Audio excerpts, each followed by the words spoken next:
Ukrainian President Volodymyr Zelenskyy has reportedly been the target of numerous assassination plots in recent days, all of which have been foiled by Ukrainian forces.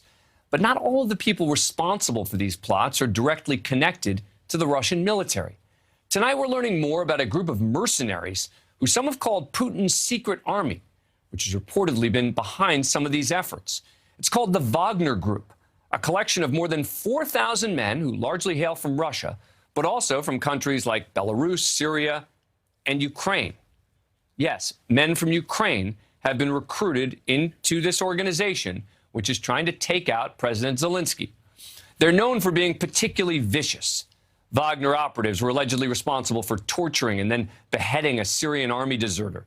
The UN issued a report last year which found Wagner mercenaries killed civilians, looted homes, committed rapes, and shot worshippers at a mosque. Many are impoverished citizens looking to make good money, or criminals who were given the choice of fighting for Putin's secret army or going to jail.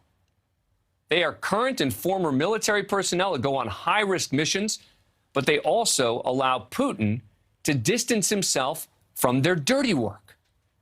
The group is owned by a Putin ally named Yevgeny Prigozhin, who's been referred to as Putin's cook because his restaurants frequently host dinner parties for Russian political elite.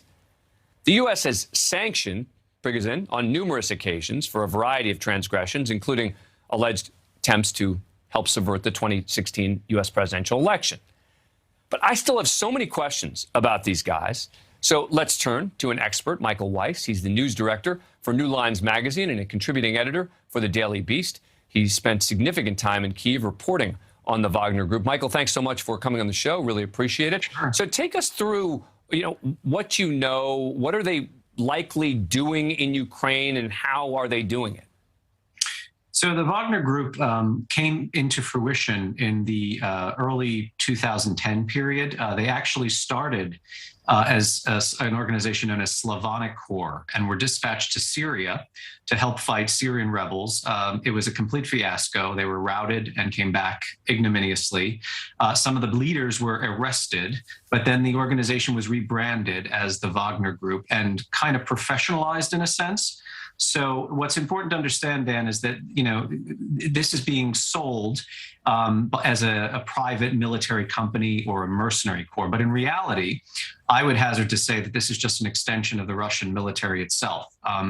The Wagner Group's training camp is in Krasnodar, right next to a GRU, or Russian Military Intelligence Special Forces camp.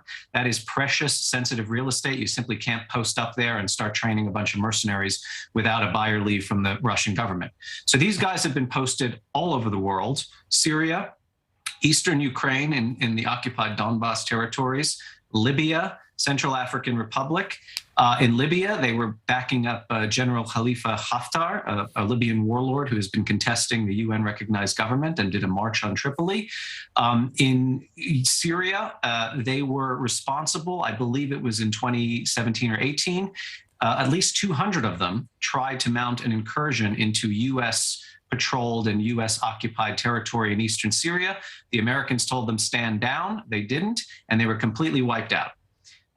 And the Russian government disavowed them as their agents or their military personnel completely. They pretended like these were just holidaymakers or volunteers, who'd gone to the deserts of Deir ez-Zor of their own accord. So now we're hearing credible allegations they've been sent to Ukraine to mount some kind of assassination attempt on President Zelenskyy. Now, fortunately, so far, all of the assassination attempts have been averted, with some speculating or going so far as to suggest that actual members of the Russian security services who are anti-war have been leaking information about these assassination plots to the Ukrainian government.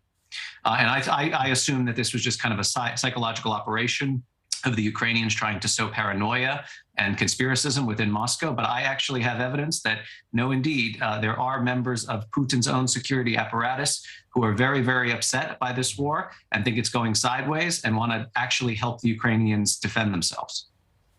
Well, this is a little bit of a tangent, but that's super interesting, what you just said. I mean, do you think that there is a significant number of people where they could actually decide to go after Putin himself?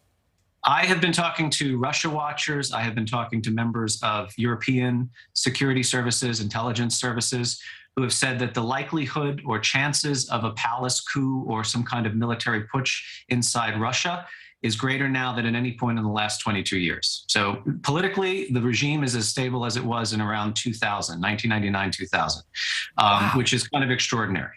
It's absolutely extraordinary. It is. I mean, that's stunning. You're seeing former CIA officials such as Stephen Hall.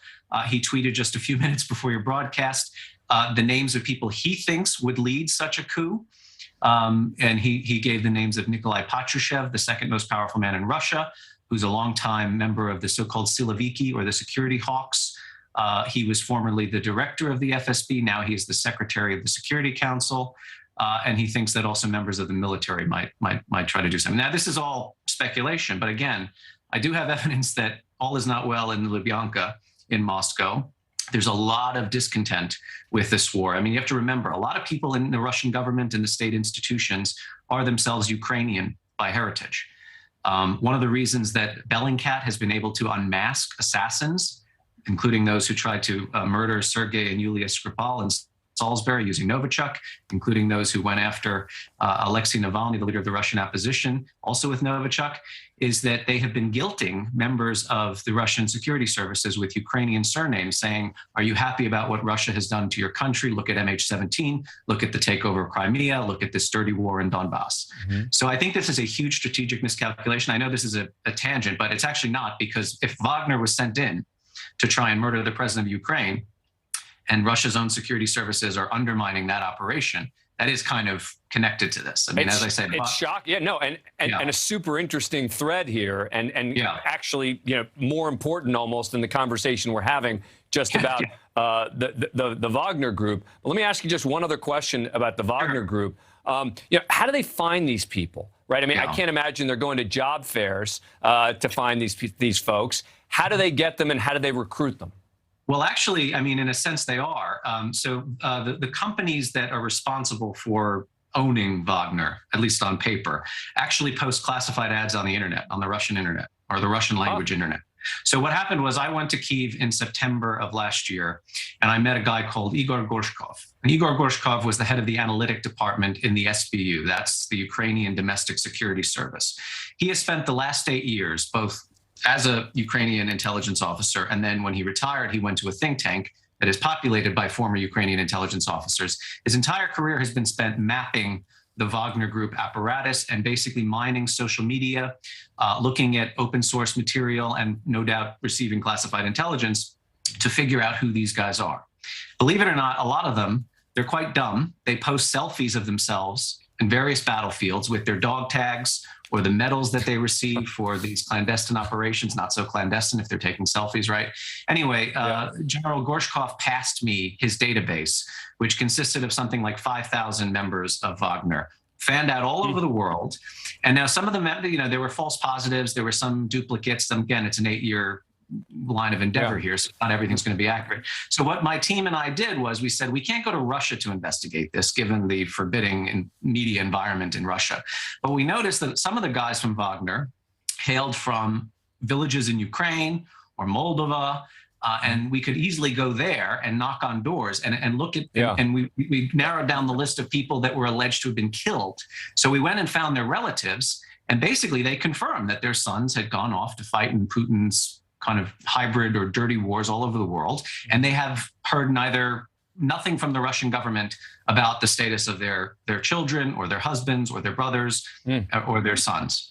So yeah, I mean, it's kind of a tragic story, but given what Wagner has got up to, I mean, a lot of these guys, as you mentioned in your intro, they have criminal backgrounds. Some of them have sociopathic tendencies. They come from violent homes. I mean, this is kind of a lumping sector of society.